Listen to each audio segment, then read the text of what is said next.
those employees. We need to actually look. I'm sorry, I got a little distracted there. We need to cast a bigger net. And when we cast that big net, we can look at a whole bunch of different sources. So you can see all these sources listed on the slide here.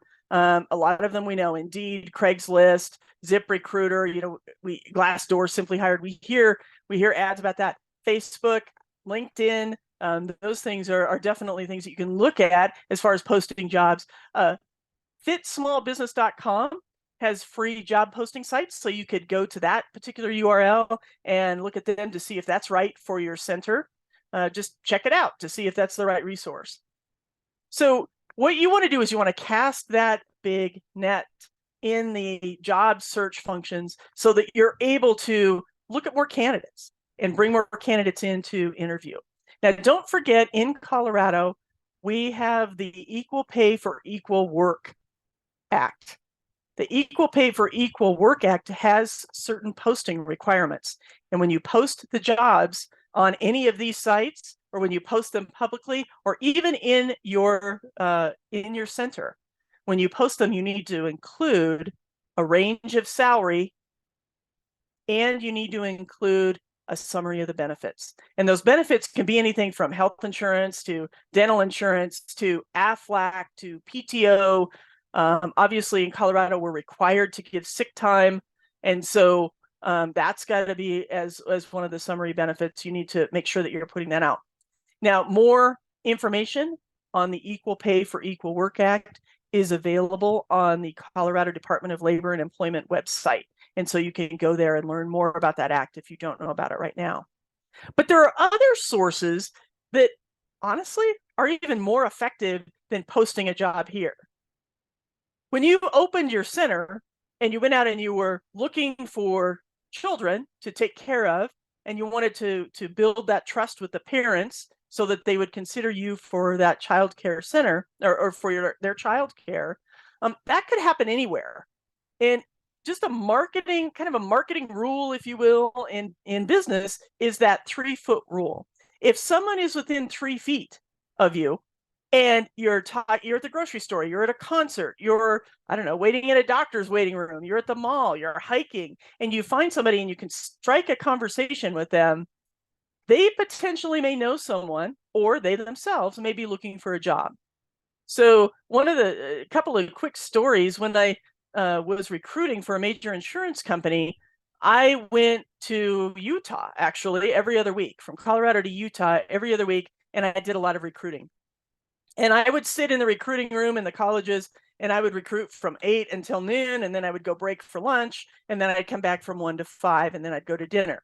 And when I did lunch and dinner, I found so many strong candidates because the people who were coming to my table were wonderful. They were engaging. They were excited about their futures, and they didn't all want to be wait staff or own a restaurant or go into hospitality. They were looking for other things. That was just kind of a fill the gap job.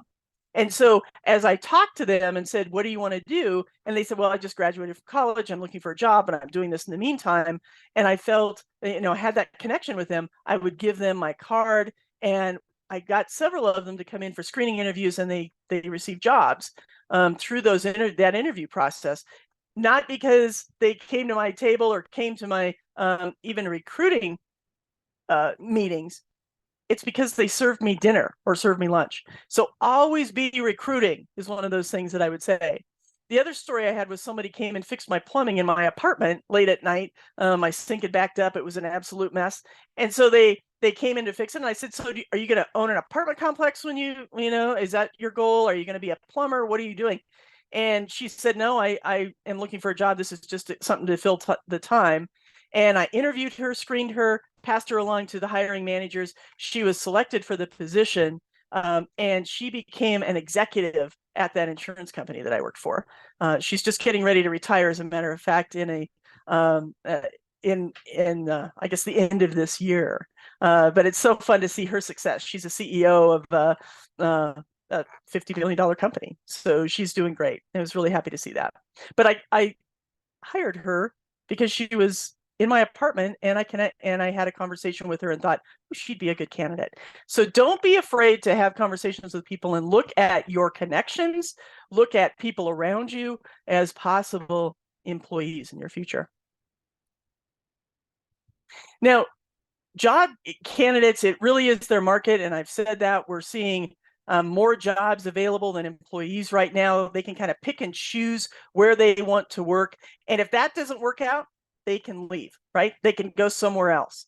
So we're seeing, as I talked about before, some of those workplace flexibilities that maybe we've been inflexible on before, we're now seeing that needs to come into play. What does that mean? Obviously work-life balance, a clear vision of the center. What is your vision doing? What's the purpose? How is that individual, that employee, going to be able to fulfill that purpose? Or how are their actions going to be tying into the goals of the center? That needs to be clear and well communicated.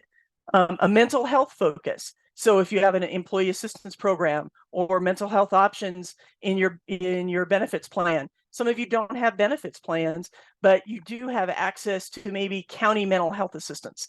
And so that would be available to them as well. So you want them to want to work for you. They want to find meaningful work. And that's how you're going to bring everything together, is the communication you have with the candidates all the way through that interviewing process and the hiring decision. Make sure that they understand why they should choose you. Why should they choose you? So you become an employer of choice. You're selling your employer brand to that candidate, just as you're selling your childcare brand to those parents. So what is in our control with the job candidates? Building trust. You want to be consistent. You want to be transparent. You want to make sure that you're demonstrating integrity, so you're doing what you say. You want to follow through. I'm going to get back with you on Friday. Make sure you get back with them on Friday. And if you can't, write them an email or call them and say, hey, I know I said I would get back to you today. I need a couple of more days to make a decision, or something has come up. I want to make sure that I am giving you thoughtful regard as far as this position, so I need a couple of extra days. Just communicate with them. Let them know what you're doing. So that helps build their trust, right? You want to be able to articulate, again, how the business provides them the flexibility they're looking for, the purpose they're looking for. You want to start that in the recruiting process of the recruiting ad, through the interview process, through the hiring decision process, through the onboarding process. You want to make sure that they understand that all the way through. And then market them to be their employer of choice, right? This is why this center is your employer of choice. And make sure that you're hearing what they need and that you can provide it. Don't ever tell them you can provide something that you can't, but make sure that you're having communication, open communication with them about, oh, you need these things and I can provide that. I may not be able to provide health benefits to you, but we have an AFLAC policy, or we have this option, or these things that you can do, or you can go on the exchange and we have all the information on that, right? So you can provide that information to them. Now, the very first bullet back there, I kind of skipped over, and that is one of the easiest and one of the most often forgotten. Respond to their application or resume. I can't tell you how many times people have said, I applied but never heard back. Or I applied, they responded, and then I never heard back. And so make sure that you are responding to your job candidates. It is such an easy thing to do. Set time aside when you have an opening. Set time aside each week to work the candidate list, to hold interviews, and to reply back to the people you've talked to. So the goal of hiring is to make sure that you're attracting and retaining the best talent, right? You want to make sure that you're matching that talent up with what their strengths are and where they excel. And then you want to make sure that you've got what I call cognitive diversity. You want to make sure that you're rounding out your team so you've got people with different strengths and weaknesses that complement each other so that the team moves forward. Now, here are just some basic do's and don'ts of interviewing.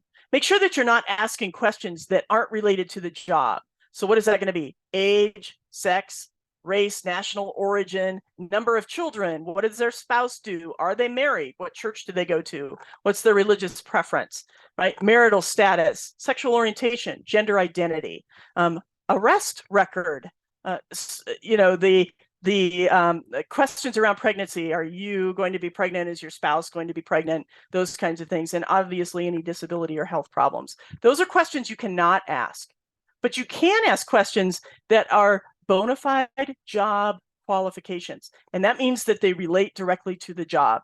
Have you ever worked in a child care center before? Yeah, that's a bona fide job qualification, right? What has your experience been in a child care center? Those types of things tie into those bona fide job qualifications. You want to learn about their past work experience. You want to make sure that you're asking questions that'll help you understand that person, as well as how they think in the job setting. Okay. I always recommend that you set structured interviews.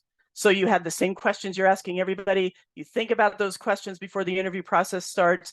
You make sure that they're driving toward information that you're going to need to know in order to make the best hiring decision. And then you ask everyone those questions. That's not to say that if someone answers a question in a way that you need clarification for, that you can't ask a clarifying question. You certainly can. Tell me more about that. You said X. Can you give me an example of that? You can always ask for clarifying information based on their answers, as long as it doesn't get into some of those protected categories. Okay. You want to make the candidate feel comfortable. You want to make an objective decision. You want to make sure that you're documenting that interview process. You don't want to walk into an interview cold. Make sure you've looked over the resume, the application, make sure that you have questions ready, that you're prepared for that interview. Sometimes you do interviews in groups. If you're doing that, make sure the people that are with you understand what they can and cannot do in an interview. And also, if there's a group of you that work together, don't have inside jokes during the interview. It makes people uncomfortable, puts them on edge, and you're not going to get the best authentic selves coming to that interview.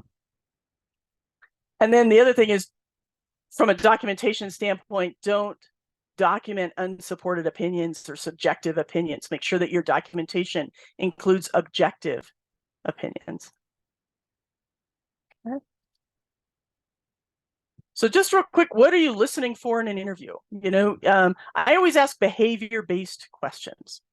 And those questions typically start with, give me an example of, tell me a time when, describe a situation where. So I'm asking for specific examples, right? What you're listening for is, are they answering your question? Did they hear you? Are they answering it in a way that is authentic? Or does it sound like, that was kind of a rehearsed answer, right? Does their experience match what you need? Are they giving you information that you need to make that decision? So let me give you an example of a question that I ask. A lot of people ask about customer service. Where was your best customer service experience? Define customer service. Where was your worst customer service experience? Those are solid questions. I look at it from a negative spin, actually. And I say we all have times when we have been unable to meet a customer's needs. Describe a situation where that happened to you and tell me what you did. When you're asking about customer service, if I ask, what's your best customer service experience, your worst customer service experience, where have you seen the best customer service, and why was that identified, as the best customer service experience? I can probably think about those questions in the car. But my question of, when were you personally unable to meet a customer's needs, is probably not something the candidate has thought about in the car. And depending on how they answer that question, you may want to hire them or you may not. And let me give you an example that has nothing to do with childcare. Absolutely nothing. I'm going to talk about a movie theater. So if you're asking somebody that worked at a movie theater when they were unable to meet a customer's needs and what they did, and this is the answer you get. Answer A is, oh, we were out of popcorn, so I told them they could buy a beverage and some candy. That's number one. Legitimate, good options, not just saying, sorry, we're out of popcorn. You're, next, like, let me talk to the next person in line. No, they're giving some good feedback to that individual and giving them an option. The second one could be, you know what, our popcorn's popping. We ran out of popcorn. It's kind of busy. If you want a drink and some candy, and then you can come back up in about 10 minutes. It should be hot and ready to go. Okay, that's legitimate too. That's an answer as well. But what if the person did this? I can see that the rush is coming to an end and my coworkers have everybody taken care of. Let me ask you this. Would you feel comfortable if you went ahead and purchased whatever you want, drinks, candy, popcorn, whatever it is, and I'm going to wait, I'm going to follow you into the movie theater and see where you sit, and then I'm going to come back out, I'm going to get your popcorn all ready for you, and I'll deliver it to your seat. Would you be okay with that? Well, that's the person I want to hire, right? That person took care of their coworkers, made sure that the coworkers weren't being overwhelmed and felt comfortable leaving from behind the concession stand. The person also made sure that the other clients that were in the movie theater were taken care of as well, and then went above and beyond for that customer. And that customer is going to say, wow, every time they drive past the movie theater, holy cow, that was great. They really took care of me in that movie theater.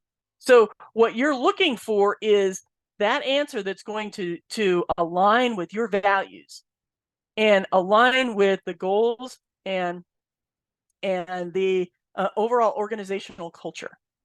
When you're listening to answers, that's what you should be listening for. Okay, any questions up to this point? Courtney, you last time talked about the danger zone in an interview. That's awesome. The walk of death, Dawn, yeah. The walk of death. Is that what you're talking about? Yeah, the walk of death. So I have something that I call the walk of death. And that is when you have an interviewee who's in a lobby area or in a wait area, and you need to walk them from that wait area to the office or conference room where you're going to interview them. And then once the interview's done, you're going to walk them back from that conference room back to the lobby or the wait area, right? And I call that the walk of death because we're human beings. And as human beings, what do we do when we have a time to fill? We fill it with questions, or we fill it with, chit chat. We ask, hey, are you married? Do you have kids? What, blah, blah, blah. Okay, those are illegal questions. So you've got to be very, very careful about any information that you ask or share with that individual from when you pick them up and take them to the conference room, and then after the interview back to that conference or back to the wait area. So here's what I do. When you've got somebody that you're taking to a conference room or office, on that walk, talk about the traffic. Because everyone who came to your place of business experienced traffic, whether they walked, took their bike, rode their motorcycle, drove a car, rode a bus, took an Uber, it doesn't matter. They experienced traffic. So that's safe, and it's not an illegal question. On the way back, talk about the weather. Wow, it's been really kind of weird today. It was sunny, and then it was stormy, and now it's sunny again. It's, right? And so you can have that conversation. That's also not illegal. So traffic on the way in, weather on the way out. Thanks, Dawn. That was great. Thanks for reminding me. Absolutely. Like, that's one of my favorite pointers. I've shared that so many times over because we're such creatures of habit, right? We are. So, no, this is what I talked about on the way there and what I talked about on the way out. Saving lawsuits is a good thing. Absolutely. What if they volunteer some of that information that you're not allowed to ask about? Are you allowed to ask questions about that, or just let them share what they say and then don't say anything? Right. So typically what I do is if I have a pen in my hand and they start saying I'm married and I have 3 kids, I set the pen down and fold my hands in front of me. I don't make notes, and I don't ask them any questions about that. I just move right on into my next structured question. Okay. And a lot of times that's going to come out when you say, tell me about yourself, right? Whatever your tell me about yourself question is. My question is, I've had a chance to look at your resume or your application, and I know you've had a chance to look at the job description. So I would like you to bring your resume to life for me. This is just a piece of paper. I want you to bring it to life for me and really highlight those areas, of experience that align with the job description and the job duties that you would be responsible for if we selected you, right? A little bit of a different twist on tell me about yourself, but you can tell that just by doing that, I'm refocusing on the job. I'm making sure that they're highlighting the things about the job, not their personal life. Okay. I'm sorry, Courtney, this is Gloria with La Familia. Hi. You just mentioned that question, like the very first question is, well, tell me about yourself and why are you interested in this job? Shall we not ask that question the way we have it, like about yourself? Maybe we need to ask it on a different way, right? Yeah, absolutely. So what I would do is, can you give me a brief work history? Can you share with me, again, what I do is I just say, bring your resume to life for me. Tell me highlight those areas in your resume that really align with this job. All right, thank you. Okay, you bet. You bet. Yeah, the tell me about yourself gets tricky because they just start, well, I'm married and I mean, if somebody says, tell me about yourself or tell me your story, right? I'm instantly, oh, I'm married, I have a son, blah, blah, blah, right?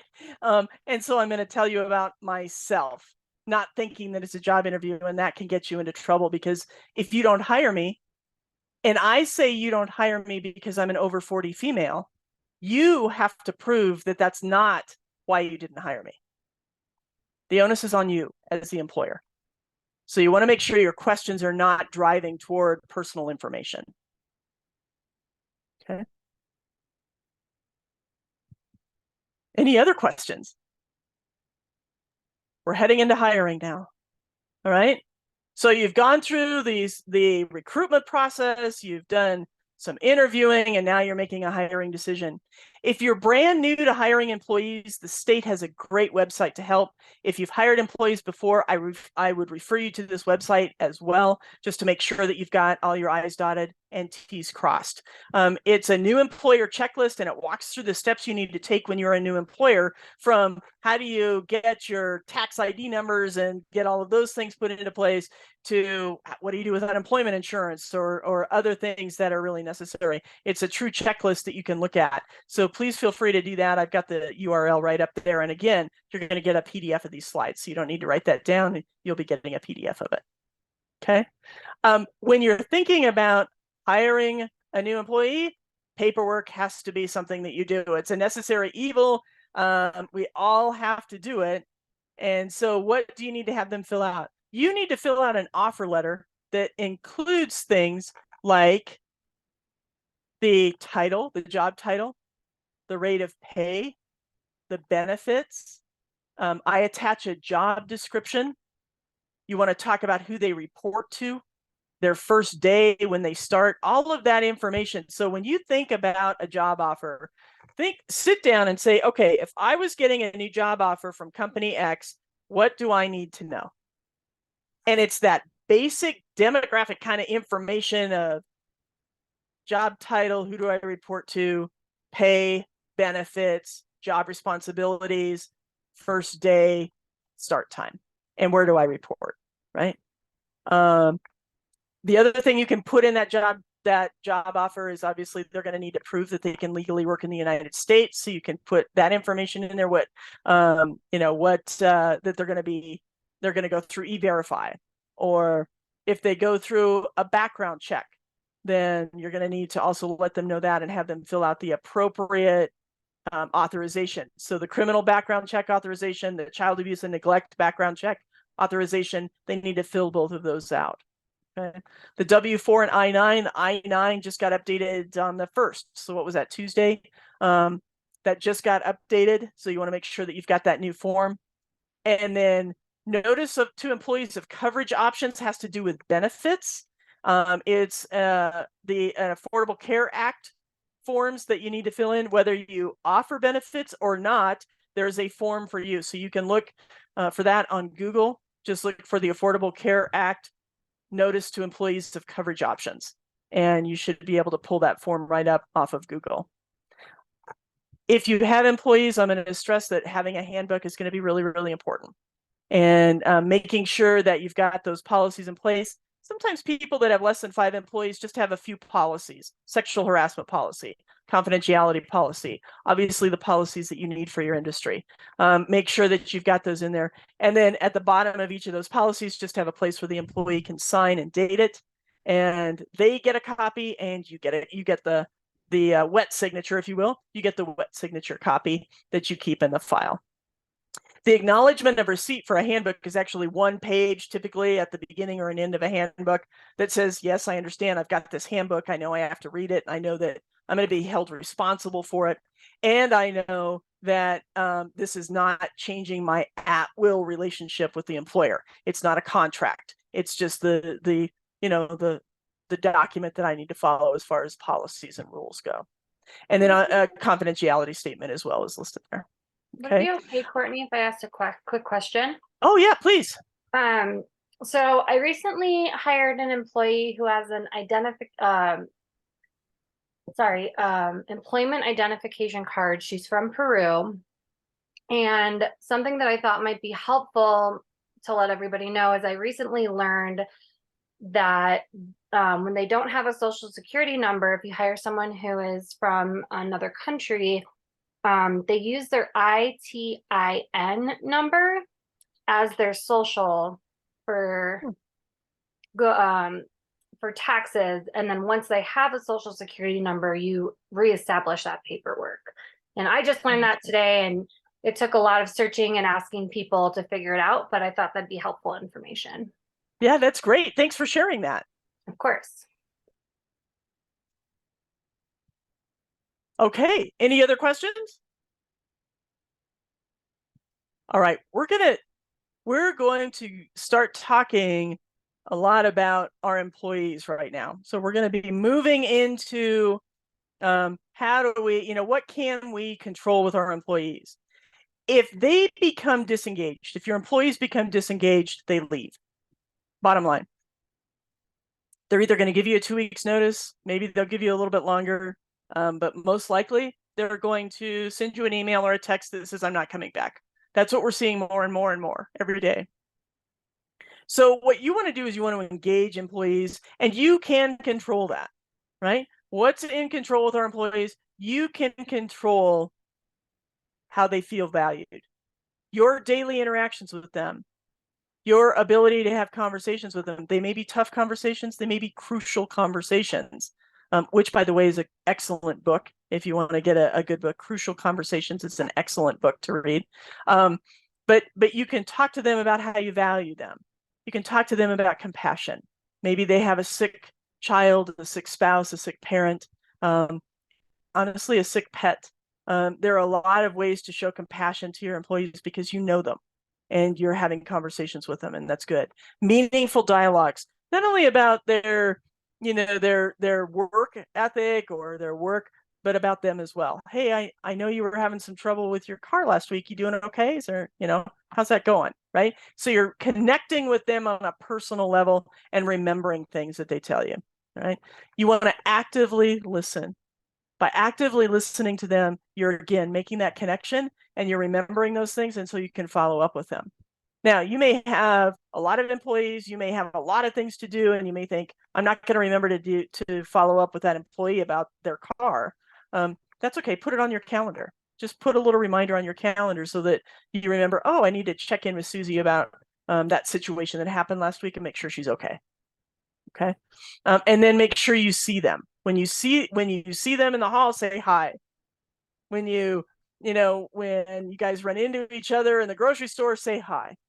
Just make them feel like you see them on a regular basis. Micromanaging them equals turnover. If you start micromanaging them, they are not going to stay very long. It just is one of those things that disengages employees. So you want to make sure that you're not doing that. Trust your employee to do their job. This is one of those situations where you're going to trust and you're going to verify, right?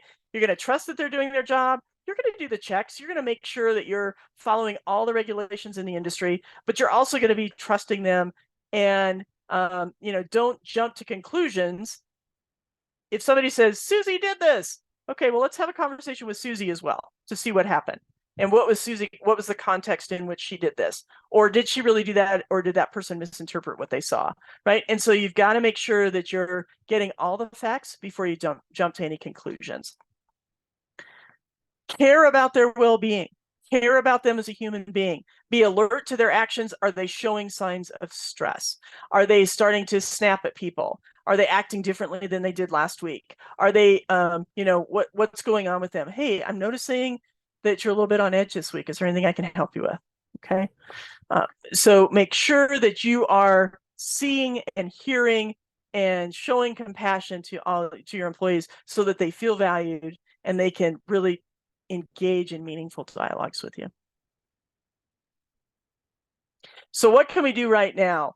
One of the things that we're finding, especially with this new culture, the post-pandemic employee, is we need to start rethinking educational and industry experience requirements, not to, not to counter anything that you have to do from a regulatory standpoint.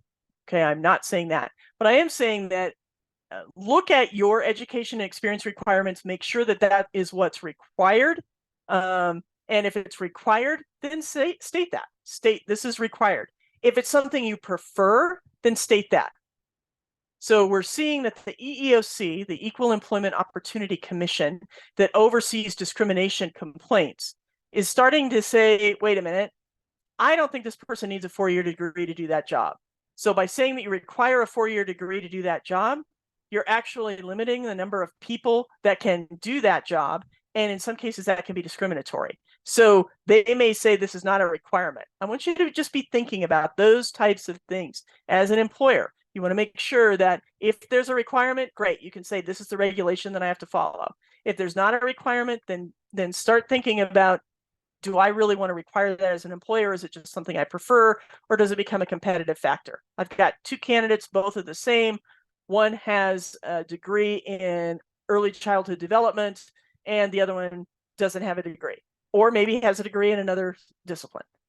So perhaps that degree in early childhood development is the competitive edge for that particular candidate. Okay. Offer greater flexibility in remote work options. Obviously, if you can't offer remote work options, is there something else you can do? Can you do a 4-day week? Can you maybe offer some flexibility if somebody needs to go to a doctor or needs to do something? Is there some kind of flexibility that you can build in? Maybe more paid time off, something like that. Assess your wage competitiveness, and I would say annually you want to be looking at that, and then prioritize happiness and well-being of your employees, because if they're happy, they're going to treat your customers and the kids even better. All right. We're going to take a little bit of a side road here. I'm going to deviate from what we're talking about, and we're going to be talking about regulations real quick. And the reason I want to do that is because some law alerts came out recently over the last week, actually, talking about some different laws in Colorado that are going to go into effect August 8th, August 7th, or August 8th. There's a little bit of question about that, but let's just say August 7th, they're going to go into effect. One of the things that we have in Colorado is paid sick leave. It's required that employers offer any employee who works for them, W-2 employee, 1 hour of paid sick leave for every 30 hours worked, up to 48 hours. So in other words, if I work 30 hours for you this week, I get 1 hour of paid sick leave. And that continues to grow, 1 hour every 30 hours worked, up to a cap of 48 hours. So what the state did was they listed out certain reasons that people could use that sick leave. They're sick, their family's sick, they're taking care of a sick, parent or something like that. So those reasons are listed. And what they've just done is expanded that to include bereavement. They've expanded that so that you can use up to those 48 hours of paid sick leave that you earn to attend a funeral or memorial service, to grieve, or to manage financial and legal matters that arise after the death of a family member. And so that's been added. It could be to care for a family member whose school or place of care is closed due to inclement weather, loss of utilities, or other unexpected occurrence resulting in the closure. Or That's to evacuate. Courtney. Yeah. Yes. That's the one that's really going to impact the industry, right? Because Yeah. our staff comes in with their own children, like they have their children at that school. So if they can't be there because school has called out, Yeah. you may have to reevaluate your program policies. If you have a lot of staff with kids in the school districts, you may have to close when the school districts are closed. Yeah, because you can't not let your employees do what they're doing, right? They've got to take care of their kids. So that's a good point. At what kind of impact does that have on the center, and what do you need to do to manage that? That's a great point. The other one, the last one, is to evacuate their residents due to inclement weather, loss of utilities, or other unexpected occurrence resulting in the need to evacuate. I'm assuming that that one may have come out of the Boulder fires. That, you know, there's obviously lots of things happen, and so you know, if you lose your utilities or your house is no longer there and you've got to figure out what to do, that's also how you can use this sick leave. Okay, so what do you need to do before the effective date of August 7th? You need to update your paid sick leave policy to reflect these new uses. There is an updated notice from the Colorado Department of Labor that you can get off the Colorado Department of Labor website, and that needs to be posted in a conspicuous location in the workplace, next to probably your employment poster that you already have up if you have a brick and mortar workplace. And then provide an updated notice to the current employees and add it to your new hire packet. So not only do you need to post the notice that you can print off of the website, but you also need to give that notice to your current employees and then include that notice in your new hire packets. Okay. Marital status. Yeah, go ahead. A clarifying question about that then. So you're saying that that's a new law for the state of Colorado, that 1 hour of sick leave per every 30 hours worked, or recommendation? That's actually a law that went into effect January of last year. Okay. This is just an update to that law to include bereavement, to care for a family member whose school or place of care is closed, or to evacuate their residents due to inclement weather, loss of utilities, or other expected occurrence resulting from the need to evacuate. Okay, so what they did was they expanded the use. The law has been in effect, and that's called the Healthy Families and Workplaces Act. So you can look that up online too. There's a lot of things that you need to know about that law. Unfortunately, I can't go into that right now, but I want you to have an opportunity to know that. There are other things that came into play. The marital status protected is now protected under the Colorado Anti-Discrimination Act. We haven't been able to ask about marital status for applicants forever, but now it's also employees. You can't ask your employees about their marital status. If they share that with you, that's fine. In some cases, benefits might need that information or whatever. Someone asked recently, what happens if I have an emergency notification form they fill out and it asks for the relationship of the person I'm going to be calling? Is that going to be, is that something that we need to consider? And honestly, I'm not a lawyer, so I can't help with that specific question. I would definitely refer that to your attorney to make a decision on what you want to do with that form. Can I ask a question about that real quick? Yeah, you bet. Sorry. Because we have to have all these background checks done, the state and their forms are already covered, and their legal team has looked over all of this, because it does ask on our background check forms if they're married, and you have to list all of your spouse's information.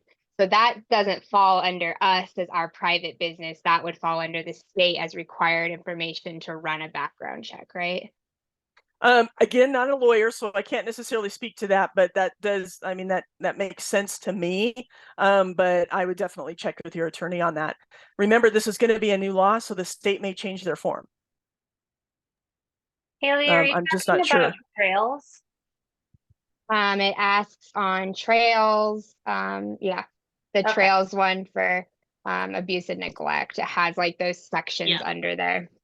They have The an obligation. CBI, FBI, when you go to do fingerprints, they don't ask about it, but it's just trails, I think. Yeah, it's because the state has an obligation to make sure anyone coming into contact with the kids is free and clear of any kind of abuse or neglect allegations or findings. So And I'm as you've sure been asking all these, I feel like all of these background checks, even when I go on to like Colorado fingerprinting to schedule their fingerprint appointment, you have to know weight, eye color, race, like all of this information. So it's yeah, I was It just is. I'm Yeah, it is a unique industry for sure, right? With lots of extra requirements. So Yeah, absolutely. And so again, these laws are just coming into effect. We may see some changes from what the state does, or we may not, based on the industry standards. So something to definitely just run by your legal counsel to make sure you're doing the right thing. Just a couple more things. And Dawn, I'm going to run over a little bit. yeah, totally fine. Okay. Okay. All right. Thank you. Just a couple of additional things. The broader definition of harassment. So typically when we look at unlawful harassment, it is always used the word severe or pervasive to have harassment rise to the level of being unlawful. And Colorado has now taken out the word severe or pervasive in their statute. So that means, excuse me, that as employers, we really need to consider that expanding the scope of conduct when we're dealing with harassment. So what does that mean? In the past, it's been, okay, this happened several times. That could rise to the level of unlawful harassment. By taking out severe or pervasive, that means it could happen once and it could actually rise to the level of unlawful harassment. And so that's why when someone is saying, hey, I feel harassed or I feel discriminated against, you need to do an investigation to find out what happened and then make a determination as to the action you need to take. So that's a broader definition of harassment is another new law that's coming out next week. New record keeping rules. So in the past, people have said, how long do we retain records? Well, there's certain qualifications of certain records you have to keep X number of years on a federal level, on a state level. Colorado has now come out saying employers must retain all personnel or employment records for at least 5 years after the latest of the following. And then it starts saying, you created the record, or you took some kind of action that relates to the record, or the date at the conclusion of any discrimination charge or related action. So in other words, 5 years is the minimum now. And then you've got to start saying, well, okay, we just finished that discrimination charge. That employee is no longer here. That starts the clock for the 5 years. So you've got to be aware of those record retention requirements, and you can Google those as well. And then the last thing on harassment and discrimination complaints is that you've got to keep a record keeping system on all complaints, either written or oral, of discrimination, harassment, or unfair labor practices. And that's got to contain some specific information, the date of the complaint, the identity of the complaining party if they're not anonymous, the identity of the employee who allegedly harassed or discriminated, and the substance of the complaint. So basically, you've got to make a record of that complaint and then keep that. Okay. So lots of new laws. What I would say is this: be sure to set up a Google alert that's going to hit your inbox. I put a Google alert for Colorado employment law. And you can set it up if you get it daily or if you get it weekly or how often you get it. But I just put in Colorado employment law, and once a week I get information that says these are the laws that are being updated. So that's how I help keep up on Colorado employment law.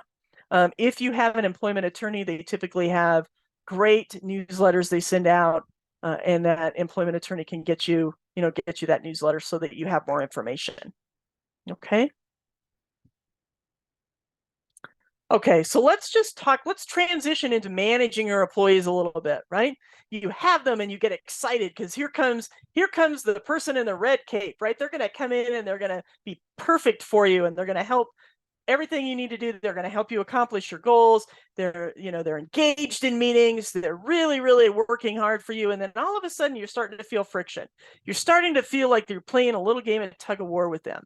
You're starting to have this is just not feeling comfortable anymore. And one or both of you end up like this, right? You're not happy, you're upset, things are not going well. And then all of a sudden you're going into some kind of progressive discipline meetings and having some kind of corrective conversations, right? I mean, that's the typical traditional management cycle. So ultimately, you do the progressive discipline, maybe you do some kind of performance improvement plan or PIP, and oftentimes when you move to that PIP activity, the employee quits or is terminated anyway. And so it just doesn't always, that cycle just does not work out very well. So what's a better way to do it?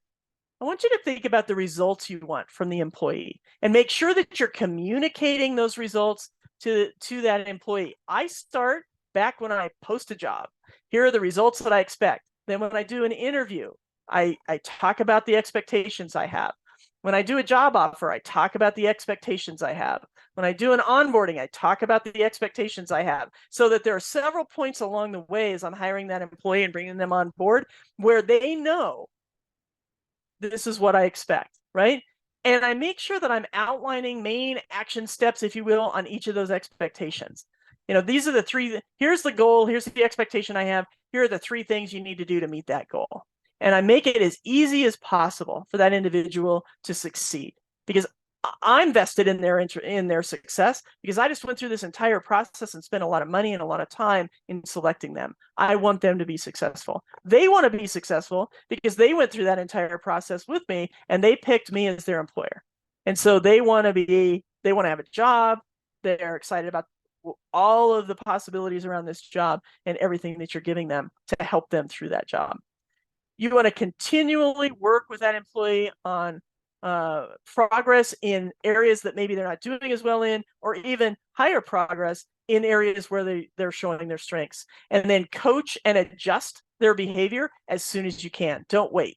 So if you see somebody did something this morning and you have a chance to talk to them this afternoon, talk to them this afternoon. If not, then get them tomorrow. But make sure you're talking to them within 1 or 2 days of that activity so they remember it. They can talk about context. You could coach them through it.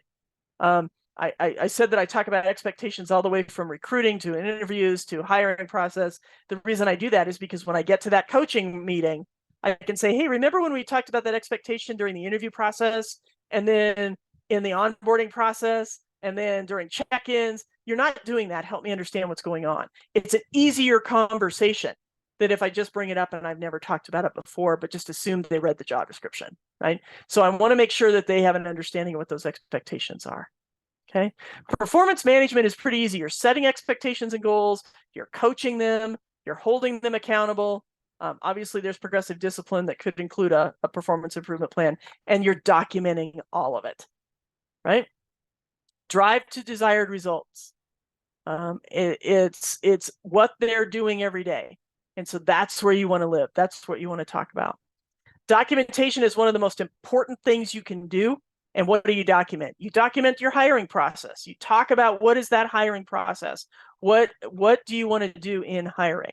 You talk about evaluating the employees. You have employee evaluations. My suggestion is do them every 6 months. But you have employee evaluations. Any pay changes you make, you've got to document. That's part of the Colorado Equal Pay for Equal Work Act. There are only certain things that you can raise people's pay for now, and you have to document why you did it. Merit, seniority, location, those kinds of things are included. And you can learn more about that online as well.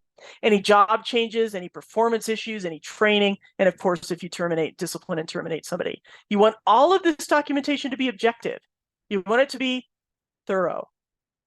And when you're doing written warnings, okay, there's an HR-esque line, like just an HR line that you should always include, and that is, if immediate and sustained improvement is not demonstrated, further disciplinary action up to and including termination will result.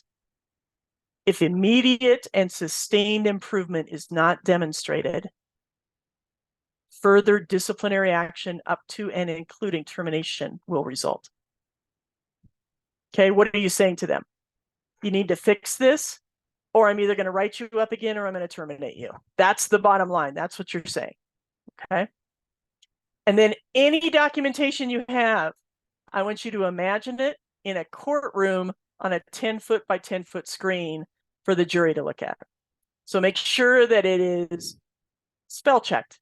Make sure that it is orderly. Make sure that it is very clear and concise, that the jury can read it and say, oh yeah, okay, I understand what they want me to do. That expectation is very clear, right? Make sure that you get all documentation signed.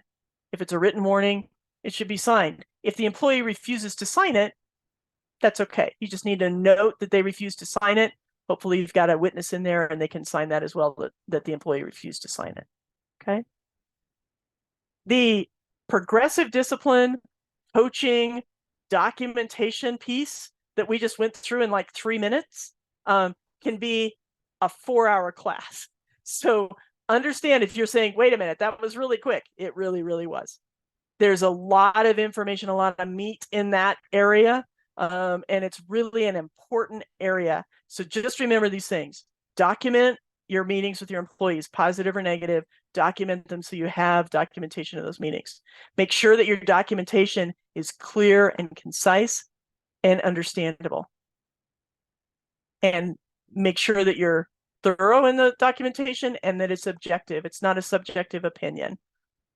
And then always think in the back of your mind, this is discoverable.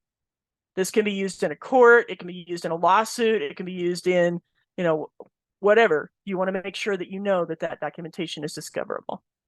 Okay. So if you don't remember anything else that I said tonight, I want you to remember this next thing. Build your trust bank with your employees. We all, when we interact with each other, we make deposits in the trust bank and we make withdrawals from the trust bank. And what I mean by that is through consistent actions, through integrity, doing what I'm going to say, through being as transparent as possible. All of those things put deposits in that trust bank. When you make a mistake, guess what? You make a little withdrawal out of that trust bank, right? Ooh, I made a mistake. Ooh, I shouldn't have done that. I'm so sorry, right? I'm even owning it. I'm holding myself accountable. That's also building the trust bank back up, right? So what I want you to do is I want you to think about your interactions with your employees. And are you building that? Is this a deposit in the trust bank or is it a withdrawal? And you also need to be looking at your employees as, are you making deposits in the trust bank or are you making a withdrawal from the trust bank, right? And have a conversation of, hey, you made a mistake and you didn't own it. That's like double withdrawing from the trust bank. I get that you made a mistake. I just need you to hold yourself accountable just as I hold you accountable, right? And so then you have that transparent conversation with them. Make deposits in the trust bank with your employees. Make sure that you make more deposits than you do withdrawals. Because if you do that, they're going to feel valued. They're going to feel that they have a purpose there. They're going to feel engaged, and they're going to want to continue working for you because you're a fair and just boss. Okay. I love that, Courtney, because in childcare, we have pyramid training, which is teaching staff how to teach children social emotional skills. And one of the primary tools that we use in that is making deposits in the children and not doing withdrawals. And so And so when I'm training on that, I always make the call out to do the same with your staff, obviously. So that's perfect.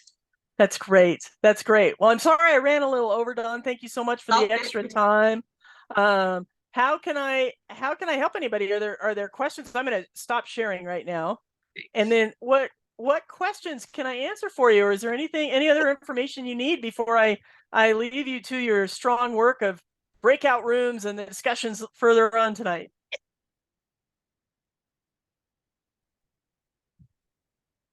Lots of information. Kind of overwhelming in some cases. I totally understand that. Here's the great news, though. When you're in a situation and you're like, what did Courtney say? Where are my notes? I can't find it. I can't figure it out. You can schedule to meet with her one-on-one through the SBDC free of charge, right? Whether it's tomorrow or years down the line, right? I mean, you will be able to and if Courtney's here, someone else will be here to serve that purpose. We're just going to say she'll be here indefinitely. So, so remember, that's a resource that's always available to you. So if you have things that start to bubble up for you this week and you're thinking about this and you know you need to tweak some paperwork and you need to work on some stuff, I encourage you to start to build some of that muscle memory and schedule an appointment to meet with Courtney to get some support around that. Absolutely. Absolutely. All right. Well, thank you Great. so much. Thank you. Good luck to you. Have a great weekend, everybody. All right. Take care. Too. Thank you, Courtney. Thank you. Bye-bye. So as Courtney was speaking, I was dropping things into the chat.